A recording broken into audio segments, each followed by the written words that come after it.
የኢትዮጵያ የግብርና ትራንስፎርሜሽን እስካሁን የሄደበት ስኬት ላይ የታረሰው መሬት ጨምሯል፣ ምርት ጨምሯል። ነገር ግን የኑሮ ውድነቱ ውጤቱ በምን ይለካል የሚል ተነስቷል።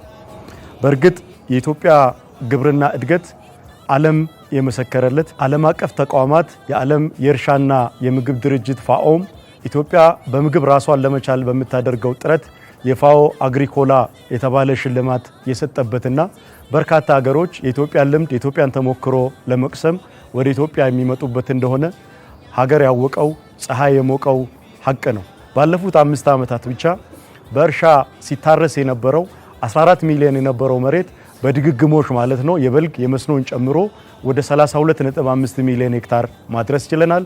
የምርት መጠናችንን ከ515 ሚሊዮን አካባቢ ወደ 1.57 ቢሊዮን ኩንታል ማድረስ ችለናል። ይሄንን በአንዳንድ ሰብሎች ብቻ አንስቼ ለማየት ገቢ ምርቶችን ከመተካት አንጻር ያሳካነው ስኬት እንደ ሀገርም ኩራት የሚያጎናጽፈን የመላው ኢትዮጵያ አርሶ አደሮች ጥረት ስለሆነ ለመግለጽና ለመጥቀስ እፈልጋለሁ። ገቢ ምርትን ከመተካት አኳያ የዛሬ 4 ዓመት ገደማ ኢትዮጵያ በየዓመቱ 26 ሚሊዮን ኩንታል ስንዴ ከውጪ ታስገባ ነበረ። ለዚህም ደግሞ በየዓመቱ ከ1 ቢሊዮን ዶላር በላይ ወጪ ይደረግ ነበር።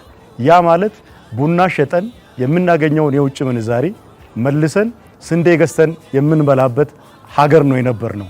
ፓርቲያችን ብልጽግና በሰጠው አመራር ክረምት ከበጋ ስንዴን በማምረት ባለፉት ዓመታት ባደረገው ርብርብ ኢትዮጵያን ከአፍሪካ ግንባር ቀደም ስንዴ አምራች ከማድረጉም ባሻገር ከውጪ እናስገባ የነበረውን የስንዴ ምርት በተለይም በመንግስት የምንፈጽመውን ግዢ ሙሉ በሙሉ ማስቀረት የቻልንበትና በትልቅ ስኬት የሚመዘገብ ኢትዮጵያን በኩራት የሚያስነሳ የኢትዮጵያን አርሶና አርብቶ አደሮች የሚያደርጉት ልፋት ውጤት ማስመዝገቡን